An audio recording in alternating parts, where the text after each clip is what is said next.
It's going to wipe out who knows how many different species. I mean, it's going to kill everything. And even the people that are left over, what are you left with? Whatever 2 billion people that still survive, where and what? What do you have left? What is the environment like? Like, how polluted is everything? What kind of mutations are going to come from their offspring? I get into that in the end of the book. So I write the book in essentially 3 acts, like the first 24 minutes, the next 24 minutes, the last 24 minutes, and then nuclear winter.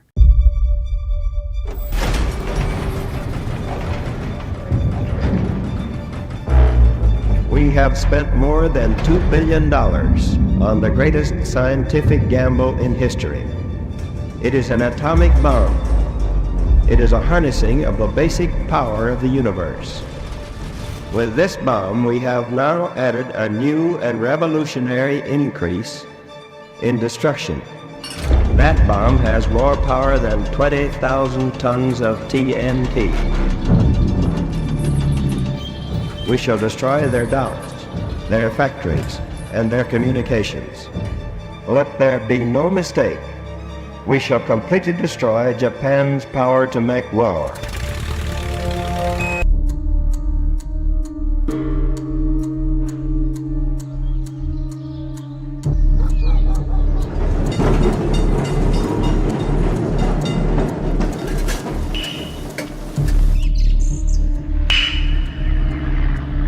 Command, this is Enola Gay. We are approaching the initial point. Over.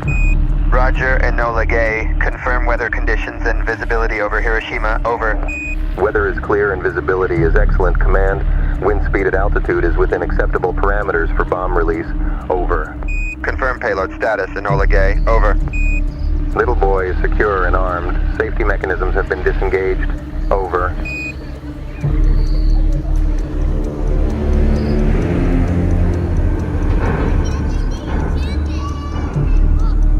Enola Gay to command. We are currently at 31,000 feet. Adjusting course for final approach. Over. You are cleared to proceed, Enola Gay. We need to hit the Ioi Bridge for maximum impact. What's the payload status? Over. Payload is ready for deployment. Maintaining speed and altitude for optimal drop trajectory. Over. Godspeed, Enola Gay. Command out.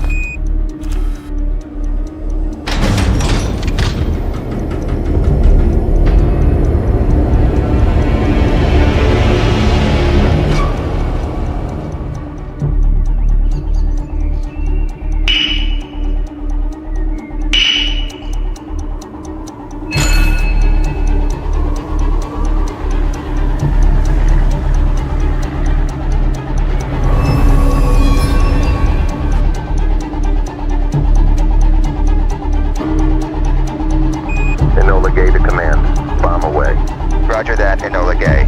Begin post-release maneuvering protocol.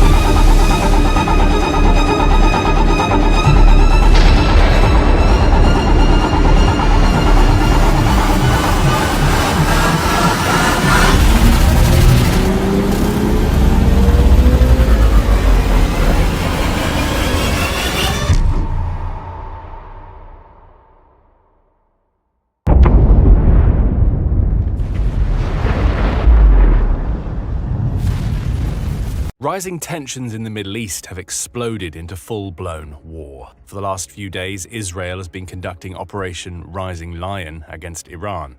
Missiles and bombs are flying. Right now, the death toll stands at 248, with 230 people killed in Iran and 18 in Israel. And it may soon get worse. Iran claims that Pakistan stands with the country in its conflict with Israel, and the world may have officially gone insane. Pakistan has threatened to nuke Israel.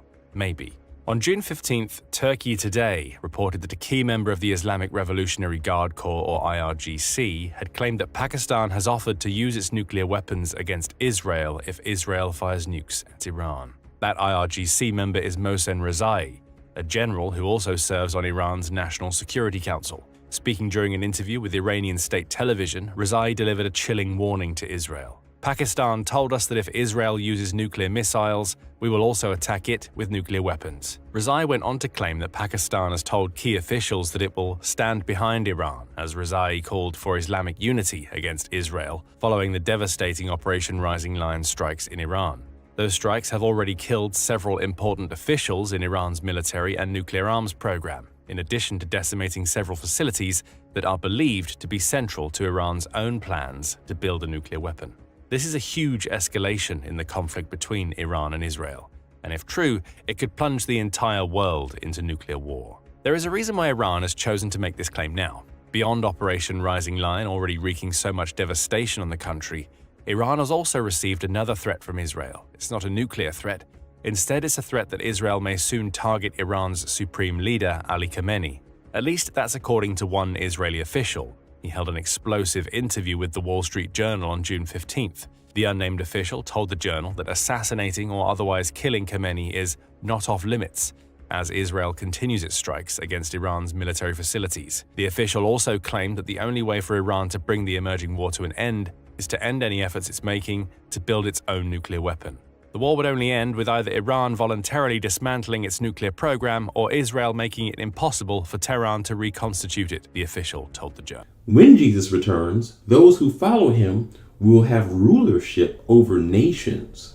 And I kind of left it at a cliffhanger. I didn't talk about who the nations were. Well, in this video, that's going to be made clear. But before we can get into who the nations are that you will have rulership over based upon the scripture, we have to first understand exactly what happens when Jesus returns. And the first thing that's really going to be happening as he is returning to earth is there's going to be a battle. That's right. There's going to be a big war going on. And basically, the center of the fight will be Jerusalem. Nations will be gathered to fight against Jerusalem. And we find that all over the Bible, really, but specifically in Zechariah 14, verse 2, it says, God is speaking here, and he says, I will gather all the nations to Jerusalem to fight against it. The city will be captured, the houses ransacked, even the woman will be raped. So it's going to be terrible. Half of the city will go into exile, but the rest of the people will not be taken from the city. And watch this. He says, then, as the nations are fighting against Jerusalem, then the Lord will go out and fight against those nations as he fights on a day of battle. On that day, his feet will stand on the Mount of Olives, east of Jerusalem. So imagine this war going on. The nations are surrounding Jerusalem, ready to attack it. And as soon as they are about to completely destroy Jerusalem, boom, Jesus comes back, his armor on, ready to go to battle. As the King of Kings, the armies are going to be surrounding Jerusalem. Jesus is going to show up to put an end to that. When Jesus returns, number one, every eye will see him. Revelation chapter 1, verse 7, it says, look, he is coming with the clouds, and every eye will see him. And it makes sense. If Jesus is coming to stop this battle that is going on, then we know every eye is going to see him. Also, watch this, Matthew chapter 24, verse 26. Jesus is talking about what's going to happen when he returns. And he says to his followers this. He says, if anyone tells you, there he is out in the wilderness, don't go out.